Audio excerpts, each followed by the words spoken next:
Fala pessoal, sejam todos muito bem-vindos a mais uma aula aqui no meu canal no YouTube. Eu sou o professor Rafael Barbosa, o seu professor de Química aqui dessa bagaça, dessa plataforma.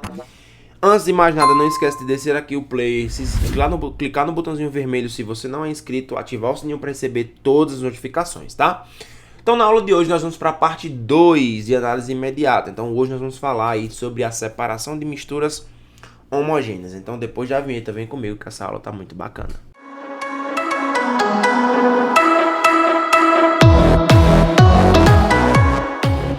Então, a gente já falou um pouquinho sobre a separação de misturas heterogêneas. Não esquece de conferir o vídeo clicando aqui no card aqui em cima, tá? Para falar de separação de misturas homogêneas, eu preciso lembrar a você a diferença entre as misturas. Então, misturas heterogêneas são aquelas em que nós temos uma diferença entre as fases, nós temos duas ou mais fases diferentes, enquanto misturas homogêneas nós temos aí soluções que formam apenas uma única fase. Então, a gente pode fazer uma separação de misturas homogêneas, por exemplo, utilizando um processo de evaporação. Então, o que é evaporação? Consiste em deixar a mistura em ambiente aberto, permitindo assim a evaporação do solvente. A velocidade do processo pode ser acelerada, considerando alguns fatores. Por exemplo, a área superficial, ventilação e aquecimento. Quanto maior for a área superficial, mais rápido acontecerá essa evaporação. Então, por exemplo, a formação de cristais de sal de cozinha, por exemplo. Existe uma evaporação com uma área de superfície muito grande e um ambiente bem ventilado, além do aquecimento. Então, é um processo que acontece. Então, a evaporação ela recupera somente o sólido dissolvido. Afinal de contas, o líquido acaba sendo evaporado, certo? E aí nós temos um outro processo mais conhecido, que é a destilação simples. Então, na destilação simples, nós vamos separar os componentes utilizando características físicas, que nesse caso é o ponto de ebulição. Então, aqui está um esquema de um processo de destilação. A gente tem um balão de fundo redondo, que tem aqui a substância, a mistura, na verdade, né, homogênea, que vai ser aquecida. Como esses dois componentes têm pontos de fusão diferentes e pontos de ebulição também diferentes, um deles vai evaporar primeiro.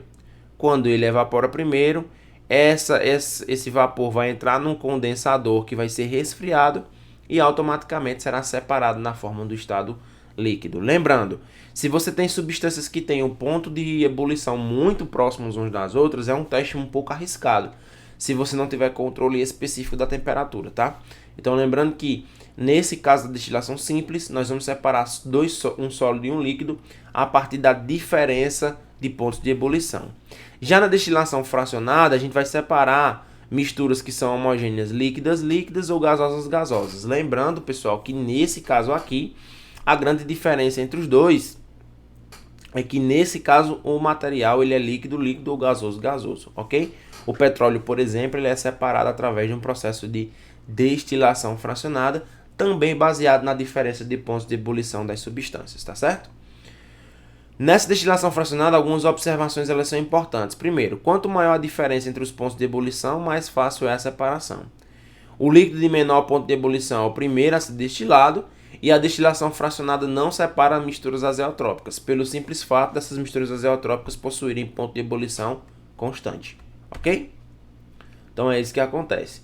Ainda falando da destilação fracionada, a gente tem destilação fracionada gasosa. Então, primeiramente, a mistura é liquefeita, ou seja, os gases passam para o estado líquido por diminuição da temperatura e aumento da pressão. Posteriormente, a mistura líquida é submetida à destilação fracionada em uma coluna de fracionamento. Lembrando que é assim que se produz o oxigênio, tá? Então a gente viu aí uma crise de oxigênio em algumas regiões do país, eu não sei a data que você está vendo essa aula, mas essa crise fez com que você tivesse a presença de oxigênio, aliás, a dificuldade de se obter oxigênio. Por quê? Porque para se obter oxigênio a gente usa a mistura de ar atmosférico. Liquefaz essa mistura e separa por ponto de ebulição diferente. Lembrando que sempre quando a gente faz um processo de análise imediata, a gente se baseia no procedimento de ter aí substâncias com pontos de ebulição diferentes que possam ser separados uns dos outros, tá bem? Então lembre-se sempre disso, é sempre bom lembrar. Cromatografia, que também é um método de separação de misturas homogêneas, mas nesse caso ele se baseia na migração diferencial ou na afinidade por um solvente, tá? Na cromatografia existem duas fases. Existe uma fase estacionária, que o próprio nome já diz, ela não se move, e uma fase móvel, que está ligada diretamente a um solvente. E aí existem vários tipos diferentes de cromatografia, pessoal. Não vou descrever todos para vocês. Vou descrever tanto a cromatografia em papel, que é um método um pouco mais simples, como uma cromatografia em camada delgada. Então, na cromatografia em papel, a gente vai ver que você vai ter uma fase estacionária, que nesse caso é o próprio papel, tá? E você vai ter um solvente, que é a fase móvel. Então, a substância ela vai interagir mais com a fase estacionária ou menos com a fase móvel. A substância que interage menos com a fase estacionária ou mais com a fase móvel vai ser justamente a que vai migrar em relação ao papel. Então aqui, por exemplo, nessa primeira amostra nós temos 2 componentes, na segunda amostra nós também temos 2 componentes e na terceira amostra nós temos 3 componentes diferentes. Isso é uma separação cromatográfica em papel. Então aqui está um perfil de como é que isso acontece. Então existe a migração, os corantes, eles são muito utilizados nesse princípio para que a gente possa fazer a separação. É uma aula prática muito simples, mas é um método muito bacana relacionado à separação de substâncias, tá certo?